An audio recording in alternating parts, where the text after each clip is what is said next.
నల్గొండ జిల్లా కొండమల్లేపల్లిలో వాసవి కన్యకా పరమేశ్వరి దేవాలయ ఆవరణలో సద్దుల బతుకమ్మ పండుగ ఘనంగా జరుపుకున్నారు.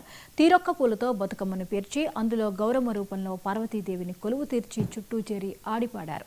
సంప్రదాయ దుస్తులు ధరించిన మహిళలు, పిల్లలు బతుకమ్మ పాటలు పాడుతూ స్థానిక చెరువులో నిమజ్జనం చేసి శుభాకాంక్షలు తెలుపుకున్నారు.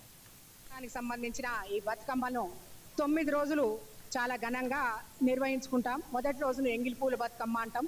ఈ 9 రోజులకు 9 పేర్లు ఉండడం జరిగింది.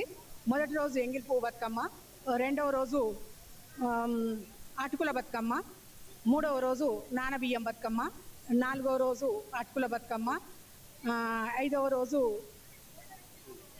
ఇట్లా ఆ విధంగా 9 రోజులు.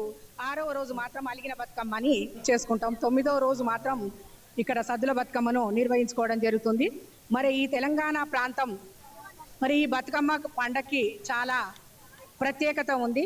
ఈ బతుకమ్మ పండుగను మరి ఎందుకు జరుపుకుంటామంటే ధర్మాంగదుడు అనే రాజు మరి వాళ్ళ 9 కొడుకులు చనిపోవడం వల్ల మరి అమ్మవారిని కొలిచిన తర్వాత వారికి ఒక పుత్రిక జన్మించడం జరిగింది. ఆ పుత్రిక పేరే బతుకమ్మ. అంటే 100 మంది చనిపోయిన తర్వాత ఆమె బతికింది కాబట్టి ఆమెకు బతుకమ్మ అని పేరు పెట్టడం జరిగింది.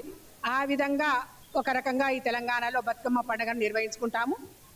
మరొక రకంగా ఏంటంటే తెలంగాణ 9 రోజులు మేము అంగరంగ వైభవంగా అమ్మవారి నవరాత్రులు చేసుకుంటాము.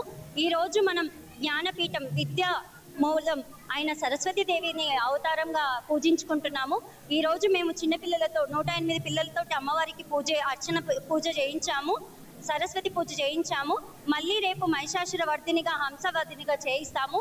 9 మంది కన్య పూజలతో చేయించి ఒక డాన్స్ పర్ఫార్మెన్స్ లో అమ్మవారు ఎలా హతవధించారో ఆ 9 రూపాయలు పిల్లలతో వేయించి నరకాసుని ఎలా చంపిందో చూయిస్తామండి. ఇదే విధంగా మేము ప్రతి సంవత్సరం మా మల్లపల్లి టెంపుల్లో శ్రీ వాసవి కన్యకా పరమేశ్వరి గుడిలో ఆలయంలో అంగరంగ వైభవంగా నవరాత్రులు జరుపుకుంటాము.